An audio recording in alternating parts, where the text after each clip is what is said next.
Assalamualaikum warahmatullahi wabarakatuh. Perkenalkan, saya Rison SPD, Guru Pendidikan Jasmani Olahraga dan Kesehatan di SMP Negeri 12 Prabu Muli. Berikut video praktik baik pembelajaran berdiferensiasi terkait kebugaran jasmani kelas 9. Selamat menyaksikan. Pendidikan Jasmani Olahraga dan Kesehatan atau biasa disingkat PJOK adalah suatu mata pelajaran yang bertujuan untuk memfasilitasi anak dalam menemukan nikmatnya aktif bergerak dan menjadi sehat. Disinilah esensi pembelajaran gerak sebagai jantung mata pelajaran PJOK. Meskipun peserta didik juga dapat belajar aspek-aspek lain melalui situasi gerak. Pembelajaran berdiferensiasi telah menjadi isu pokok dalam dunia pendidikan yang perlu diangkat untuk saat ini. Konsep ini menggarisbawahi pentingnya memberikan pengalaman belajar yang disesuaikan dengan kebutuhan, minat, gaya, serta modal belajar yang beragam di antara peserta didik. Dalam konteks mata pelajaran PJOK, pembelajaran berdiferensiasi juga memiliki peranan penting yang mencapai tujuan pembelajaran yang lebih inklusif dan efektif.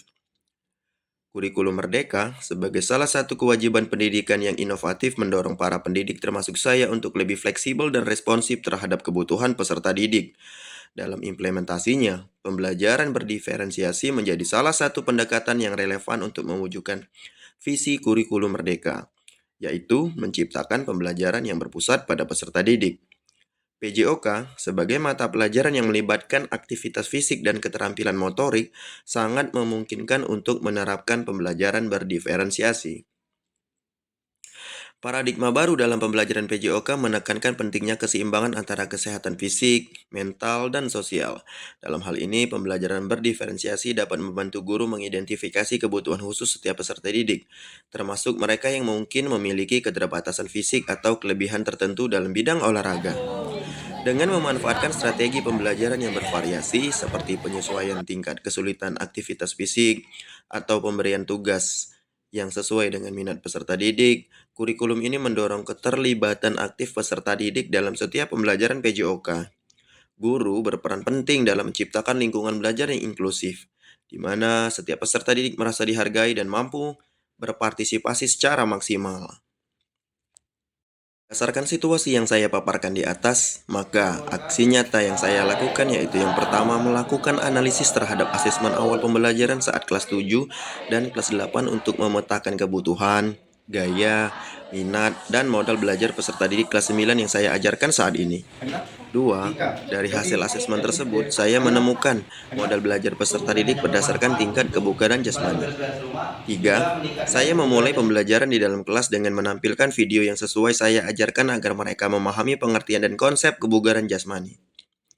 Di mana video ini sudah saya buat sebelumnya sebagai diferensiasi konten. 4. Kemudian dari hasil asesmen pada poin nomor 2, saya mengelompokkan peserta didik untuk diferensiasi proses di mana mereka saya bagi menjadi 3 kelompok. Masing-masing kelompok diberikan tes kebugaran yang berbeda, yaitu tes lari bolak-balik atau bip test, lompat tali dalam 1 menit, dan push up dalam 1 menit.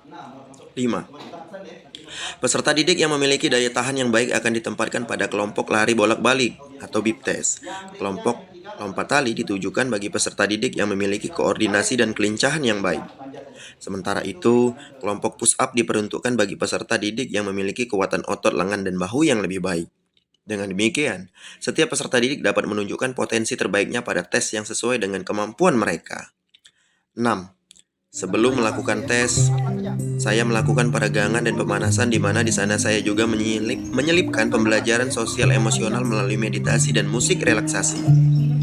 Tujuannya agar peserta didik lebih tenang dalam mengelola emosi, merasa senang atau bahagia, dan siap untuk mengikuti tes. 7. Saya juga mengajak rekan sejawat untuk berkolaborasi dan mengobservasi pembelajaran yang saya lakukan agar saya dapat menemukan kekurangan atau kelemahan dalam praktik pengajaran saya. 8. Selama pelaksanaan tes, saya memberikan motivasi dan dukungan kepada setiap peserta didik. Selain itu, saya juga memberikan umpan balik dan refleksi setelah tes selesai. Umpan balik dan refleksi ini bertujuan untuk membantu peserta didik memahami kekuatan dan kelemahan mereka, agar dapat lebih memahami diri. 9. Pada pertemuan berikutnya, saya meminta peserta didik untuk menginstal aplikasi Tantangan Kebugaran 30 Hari dan meminta mereka menyusun program latihan yang sesuai minat dan kemampuan mereka dalam 1 minggu. Dengan cara ini, peserta didik dapat terus meningkatkan kebugaran jasmaninya secara optimal. 10. Di akhir sesi pertemuan, tidak lupa saya mengajak peserta didik untuk tetap bersemangat, berdoa, melaksanakan pendinginan atau cooling down, dan melakukan teknik stop, yaitu teknik stop, take a deep breath, observe, and proceed, agar mereka siap kembali dalam menerima pelajaran berikutnya. Implementasi pembelajaran berdiferensiasi dalam materi kebugaran jasmani kelas 9 telah memberikan pengalaman yang sangat berharga bagi saya sebagai seorang pendidik. Dengan membagi peserta didik menjadi kelompok-kelompok kecil berdasarkan minat dan kemampuan mereka, saya merasa berhasil menciptakan lingkungan belajar yang lebih merdeka dan menyenangkan.